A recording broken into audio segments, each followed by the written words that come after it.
Hello everyone, first year class, second year class. तो class हम आपको पढ़ा रहे थे सारा आकाश।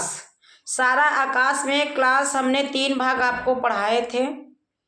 फर्स्ट ईयर और सेकेंड ईयर क्लास सारा आकाश जो बुक है आपकी राजेंद्र यादव द्वारा लिखी गई है, तो उसमें हमने आपको 3 भाग पढ़ा दिए हैं। 3 भाग में क्या हुआ है, पहले वो शादी नहीं करना चाहते थे, फिर शादी हो गई, फिर औरत आ गई, फिर उनकी पत्नी जब आई तो पहली रात सुहाग रात के दिन वो उससे अपेक्षा करते हैं कि वो उनके नखरे उठाए, उनको मनाएं। लेकिन क्लास आप जो है बच्चे समझदार हो, मैं ओपिनियन आपको बताना चाहती हूँ कि जब पहली रात होती है, कोई भी लड़की अजनबी घर में, जो पहला घर होता है उसका अजनबी होता है, उस घर में इतनी चहल पहल नहीं करती, इतनी दौड़ भाड़ नहीं करती। उसको जहाँ बैठा दिया जाता है वहाँ वो बैठ जाती है, जो उससे कहते लोग वो करती है। पर जो लड़की जन्म से लेकर के 25 साल तक अपने मायके में गुजारती है, वो लड़की पूरी ज़िंदगी दूसरों के नखरे उठाते उठाते उसकी खुद की ज़िंदगी गायब हो जाती, पता ही नहीं चलता कि वो कब जी और कब उसकी खुशियाँ आई, कब उसको दुख मिले। तो गाइज, जिस ससुराल में जिस औरत का पति उससे प्रेम स्नेह से बात नहीं करता, उससे बातचीत नहीं करता, तो परिवार के अन्य सदस्य भी उसे काम वाली बाई ही समझते हैं। सो गाइज, आपसे रिक्वेस्ट है सभी बच्चों से कि प्लीज़ अपने भविष्य में आप अपनी संगनी के साथ ऐसा मत करिएगा, क्योंकि वो भी आपकी बहन की तरह, जैसे आपकी बहन, आपने अपनी इस बहन को ससुराल भेजा, उसको कोई तकलीफ होती है, आपको तकलीफ होती है ना, बट दूसरे घर से आई हुई लड़की आपको नौकरानी लगती है कि ये कपड़े नहीं धोती है, ये इससे कपड़े साफ नहीं होते, ये किचन में खाना अच्छा नहीं बनाती है। अरे उसको टाइम दीजिए, उससे प्यार से बात कीजिए। अगर नमक ज़्यादा हो गया है तो उसको पास में बिठा के बता दीजिए, बेटा ऐसा है कि नमक इतना ज़्यादा मत डाला करो, तेल इतना ज़्यादा मत डाला करो, मसाला इतना ज़्यादा मत डाला, तो उसे भी लगेगा कि हमारा अपना यहाँ कोई है।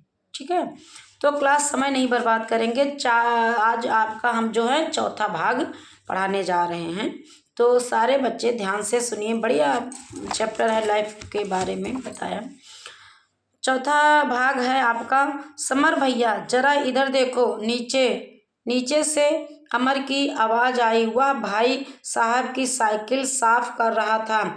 झांक कर देखा, चौक के दरवाजे में 2 स्वयंसेवक खड़े थे। नीचे आया, कई दिन से आप आ नहीं रहे हैं, हमने सोचा कुछ तबीयत खराब है। सुबह मैंने व्यायाम की दृष्टि से शाखा जाना शुरू कर दिया था। संध्या को बौद्धिक जाता था। शादी और अपने मानसिक उद्वेलन के कारण जाने को मन ही नहीं हुआ। बड़ी मुश्किल से उन्हें लौटाया और निहात उदास पाँव खींचता हुआ लौट आया। ये लोग फिर आएंगे, यह आशंका ही अब डरने लगी। सचमुच एक तूफान की तरह वह आई और लहर की तरह चली गई, लेकिन घर में चली आती एक स्वाभाविक गति को जैसे किसी ने पकड़कर बुरी तरह झंझोड़ डाला। लगता है जैसे कोई बहुत बड़ी दुर्घटना होकर चुकी है और उसके वास्तविक प्रभाव को सही रूप से आंक पाने में अभी मन असमर्थ है। मैं तो कहता हूँ, एक मुसीबत आई और चली गई। ठीक तो कहा है किसी ने। दूर से पहाड़ी जैसे बड़ी और भयंकर दिखाई पड़ने वाली मुसीबत चाहे जितनी विशाल और विराट क्यों न हो, दिखाई दे, निकट आने पर उसमें कहीं न कहीं पगडंडियाँ और रास्ते निकल ही आते हैं। एक बार अम्मा ने किसी से कहा, अपने लड़कों को लड़कियों की क्या कमी, हम तो समर की दूसरी शादी कर देंगे। सुनकर मैंने शायद जिंदगी में पहली या दूसरी बार जोर से डांट दिया।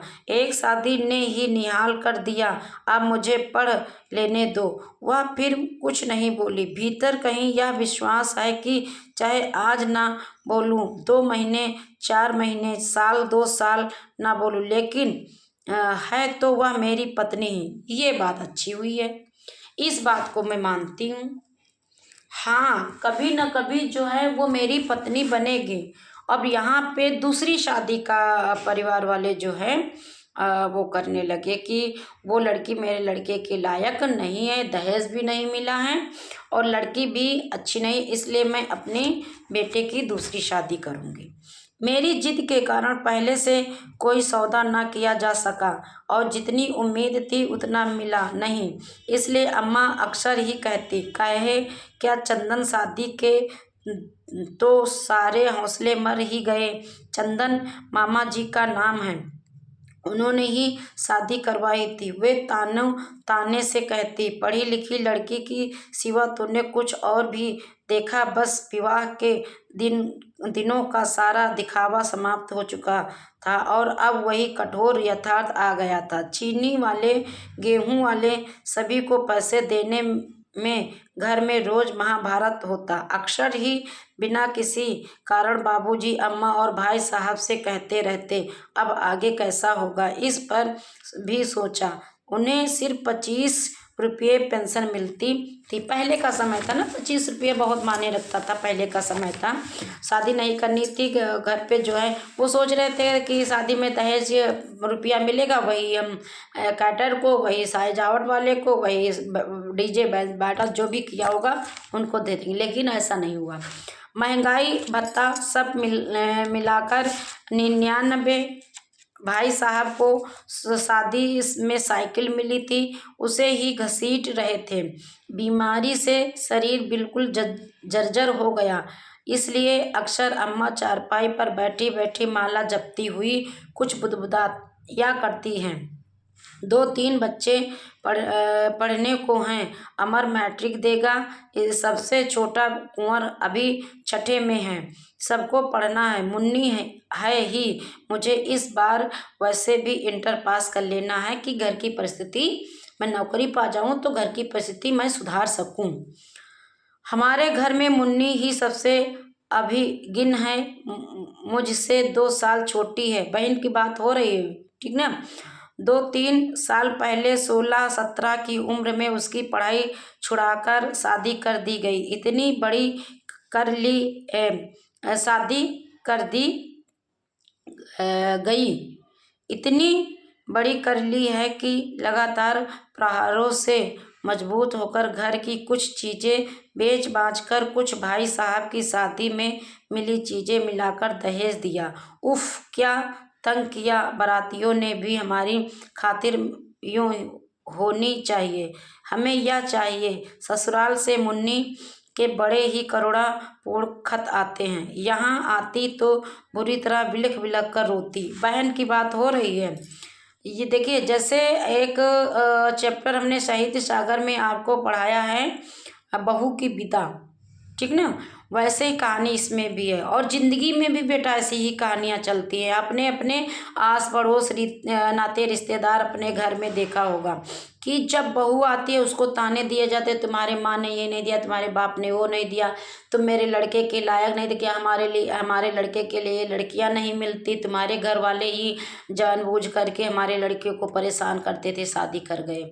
और जब वही कंडीशन उनकी लड़की पर पड़ती है तो कहते हैं कि वो लोग इतने गलत हैं, वो लोग इतने गलत हैं, हमारी लड़की को परेशान करते हैं, हमने कोई कमी नहीं रखी है, हमने शादी में ये दिया, हमने शादी में वो दिया, हमने बारातियों की ऐसी खातिरदारी की, है ना। यही होता है।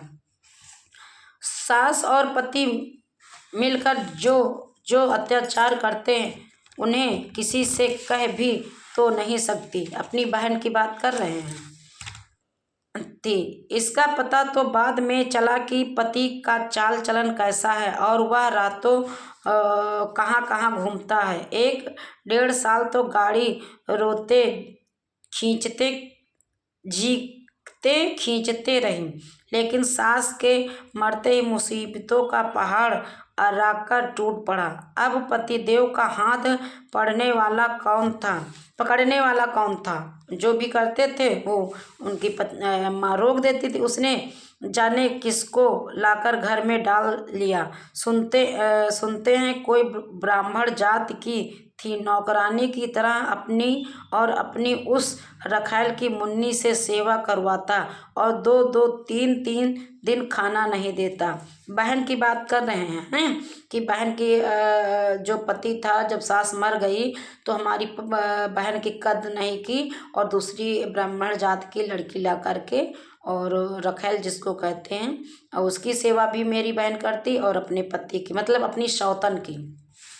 और भी न जाने कितने कहने अनकहने अत्याचार किए। मुन्नी तो बताती ही नहीं थी। रात भर इसकी दोनों हथेलियों पर खाट के पाए रखकर इसे कूढ़ने और जलाने को अपनी आनंद क्रीड़ा के प्रदर्शन किए जाते।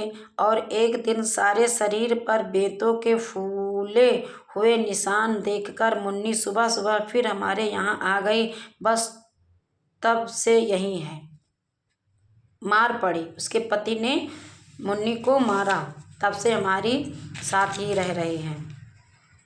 अब तो उसे देखते ही मन जाने कैसा हो जाता है। इच्छा होती है उसके पति को पकड़कर भरे बाजार में ठोकरों और कोड़ों से खूब पीटूं। राक्षस अपनी फूल सी बहन हमने इसलिए तो तुझे दी थी। देख शरीर पर चोट यूं लगती है और मन दांत पीसता। उसकी काल्पनिक तस्वीर की इतनी मरम्मत करता कि उसके मुंह से झाग निकलने लगती। मुन्नी तो पता नहीं कुछ सोचती भी है या नहीं। अधिक से अधिक चुप और तटस्थ रहना उसका स्वभाव हो गया है। जब ज़्यादा अत्याचार होने लगता है बेटा तो वैसा ही होता है। बस अंदर ही अंदर घुटन होती है। सब नीचे होंगे तो वह ऊपर अकेली बैठी एकटका ताका करती। ऊपर से आई तो सिकुड़ी सी सबकी निगाहों से बचती रहेगी। जाने क्या उल्टा सीधा सोचा करती है। भीतर जैसे उसे कोई चीज पीछे डाल रही हो। हम सब देखते रहते हैं। वह दिन दिन पीली पड़ती चली जा रही है। 18-19 बरस की चमकते मोती सी उम्र झुर्रियों और दुख के पाले में मुरझा गई। अब अपनी बहन के बारे में इतनी चिंता है और दूसरे की लड़की आकर के चली गई। सुहागरात में उससे बात नहीं की, लेकिन करे भी तो क्या। अब तो शायद जिंदगी भर उसे यहीं रहना है। बाबूजी ने उस आदमी को कितना लिखा है। शहर और बाहर बिरादरी के प्रमुख लोगों द्वारा उस पर कितना दबाव डालने की कोशिश की है, लेकिन कुछ नहीं होता। खुद इतना पढ़ी लिखी नहीं है कि कुछ कर सके। दिन रात पढ़े लिखे तो 5-6 साल में इतना पढ़ पाएगी कि 30-35 की मास्टराइन बन सके। सिलाई कढ़ाई सीखने में भी 2-1 साल चाहिए। मतलब बता रहे हैं कि अगर पढ़ेगी तब टाइम लगेगा। फिर इतना पैसा भी एक समस्या है। यहाँ लड़कों को पढ़ने की आफत मची रहती है। मुन्नी जब आई थी तो सभी उसके प्रति हमदर्दी दिखाते, उसे हिम्मत बनाते। अब तो प्रायः सभी भूल चुके हैं। हाँ, अगर नहीं भूली हैं तो वह स्वयं की घर के ऊपर वह बोझ है। घर पर अपने देखिए, जो लड़की ब्याह जाती है तो फिर मायका छूट जाता है। जब मायके आती है तो उसकी स्मृतियां सिर्फ रह जाती हैं, बाकी उसका ससुराल ही उसका घर हो जाता है। तो क्लास हम आप सभी बच्चों से यह कहेंगे कि अपनी बहन जानबूझकर अच्छे आदमी के साथ रिश्ता जोड़िएगा और जो लड़की आपके घर आई है उसका सम्मान कीजिएगा। Thank you class.